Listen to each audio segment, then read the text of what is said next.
aujourd'hui le retour de votre youtubeur d'extrême gauche préféré. D'ailleurs, on touche à mon pénis pour ceux-là qui veulent.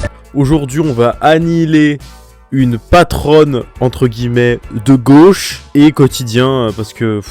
ouais, non, vraiment, c'est chaud, hein. Je sais pas si on peut faire plus SOSDEM que quotidien. Alors, pour le contexte, c'est une meuf qui s'appelle Eva Sadoun, et qui est CEO d'une entreprise qui s'appelle Lita, et qui est un fonds d'investissement éthique et de gauche. Donc, du coup, on va passer à l'analyse de la vidéo, tout simplement.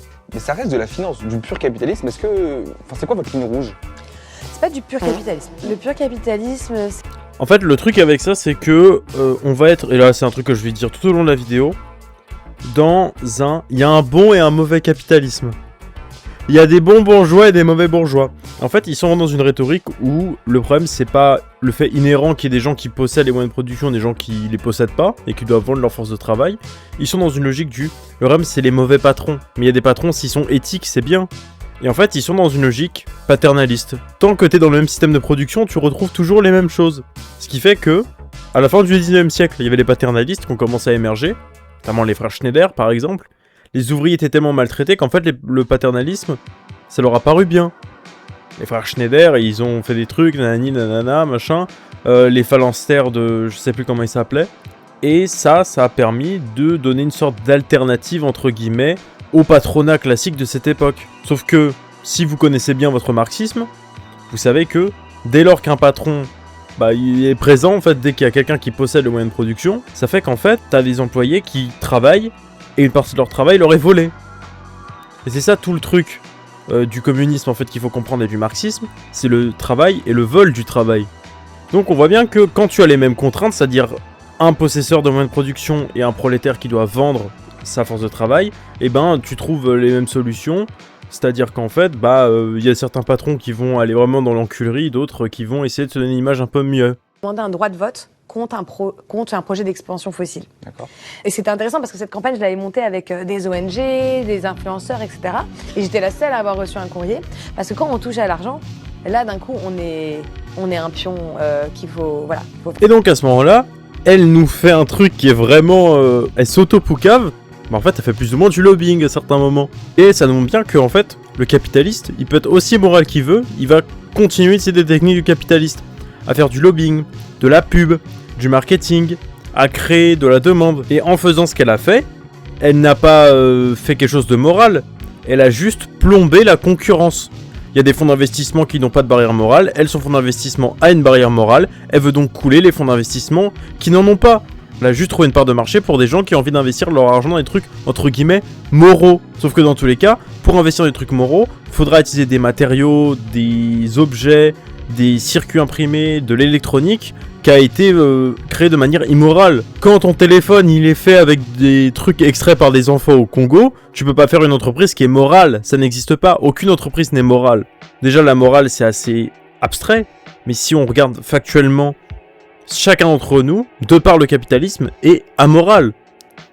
De par le capitalisme, vous êtes forcément amené à faire des choses atroces tous les jours sans même vous en rendre compte. Et ça c'est dû à autre chose qui est aussi le truc le plus anti-SOSDEM au monde, c'est l'impérialisme. Et la notion d'impérialisme. Un pays peut être SOSDEM, mais peut être quand même impérialiste. Je disais l'impérialisme, c'est le suprême du capitalisme de Lénine, c'est parfaitement résumé, et c'est vraiment ce qu'il faut comprendre de tout ça. L'impact est devenu un vrai argument marketing. Il y a eu un moment... Ouais, il y a eu un switch. Ouais, ça s'est fait quand? Nous, ça s'est fait 5-6 ans après qu'on se soit monté. Ouais. On l'a vu. Ouais. On l'a vu que d'un coup, en fait, sur les sites de tous les acteurs financiers, même conso, enfin tout, ils commençaient à parler d'impact. Bon, à ce moment-là, on s'est dit... L'impact est-il devenu un argument marketing? Et c'est comme ce que je dis à l'instant, ce n'est pas quelque chose qui est fait moralement, volontairement pour créer un truc mieux, une alternative ou quoi, c'est juste de l'argument marketing. Ces gens-là sont des capitalistes, ils voient un marché, ils voient une part de marché, ils voient qu'il y a une demande, et donc ils proposent une offre, tout simplement. Il n'y a aucune volonté de faire quelque chose de moral, anticapitaliste, socialiste, etc. Non, il y a juste une volonté de créer de l'offre afin de générer plus de capital. Capital qui sera réinvesti et qui créera plus de capital, qui sera lui-même réinvesti, et on continuera la boucle pour aller vers encore plus de capitalisme. Ces gens-là se présentent comme anticapitalistes de gauche, etc., mais ils n'en ont pas un gramme dans leur pensée. Y a pas un gramme de matérialisme dialectique dans cette personne. Pro-capitaliste. Non, mais moi, je suis en train de devenir une troubadour, en fait. Là, je suis en train... Donc ça va. Je suis arrivée à un niveau où j'aurais pu, comme...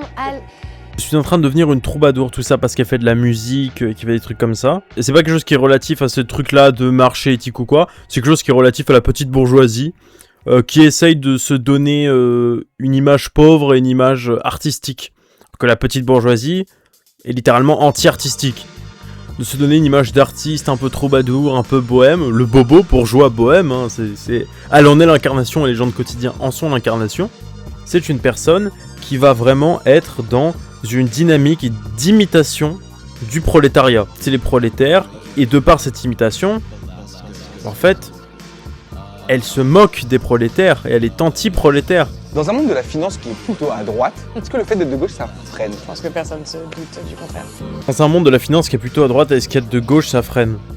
Non. Parce que factuellement, que tu sois de gauche ou de droite, le capitalisme, il est le même pour tout le monde. Patron qui vote Parti Socialiste et un patron qui vote RN, il n'y a pas de différence entre les deux. L'enjeu de base que j'avais dans la finance, c'était justement de gauchiser la finance, disons.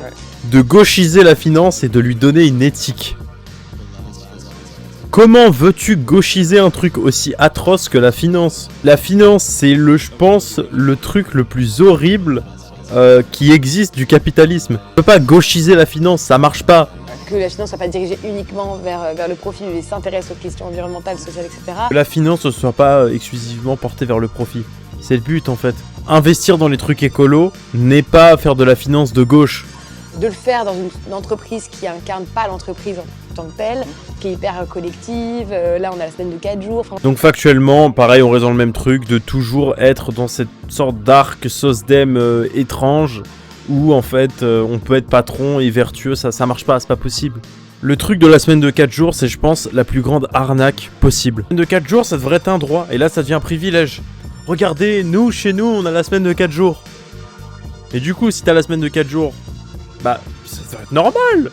En plus de ça, le fait que les gens aient dans cette entreprise-là la semaine de 4 jours, fait que si le patron change ou si la rentabilité baisse, bah ça va repasser à la semaine de 5. C'est quelque chose qui dépend pas du collectif, mais qui dépend du choix de l'individu. Il n'y a pas de décision collective dans son entreprise. Au final, c'est elle qui choisit.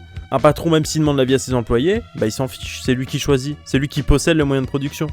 Et ça, c'est aussi quelque chose de très dangereux. Ça est toujours le capitaliste qui lance des petites friandises comme ça aux prolétaires. Qu'en fait, le prolétaire va finir par se lier au patron et se dire « Ah, mais en fait, le capitalisme, ça marche, c'est super bien, grâce au capitalisme, on a la semaine de 4 jours. » Alors que sous le communisme, ça serait évident d'avoir la semaine de 4 jours, ce serait même pas une question. Et c'est aussi le truc central de la social-démocratie, c'est que la social-démocratie, en donnant des petits droits, des petits acquis aux prolétaires, et ben en fait, elle ne leur donne pas envie d'avoir tout. C'est comme ce que faisait Bismarck en Allemagne à la fin du 19e siècle. Il a donné des friandises aux socialistes allemands, donnant plein de petits droits, ce qui a fait que les socialistes allemands n'avaient plus aucune envie révolutionnaire. La social-démocratie tue l'ambition révolutionnaire et tue cette volonté pour les prolétaires de récupérer tout. Donne envie aux prolétaires de simplement avoir plein de petits droits, un petit truc par-ci, un petit truc par-là, et pas d'être tout. À la fin de cette vidéo de critique de cette entrepreneuse de gauche, entre guillemets, le match hier, franchement, bravo les Espagnols. La prestation de Emiliano Martinez était vachement bien. Dibou a fait un match, pouf. C'est un peu un enfoiré vu ce qu'il avait fait, mais quand même, putain, la presta était folle. Merci d'avoir regardé. La bise.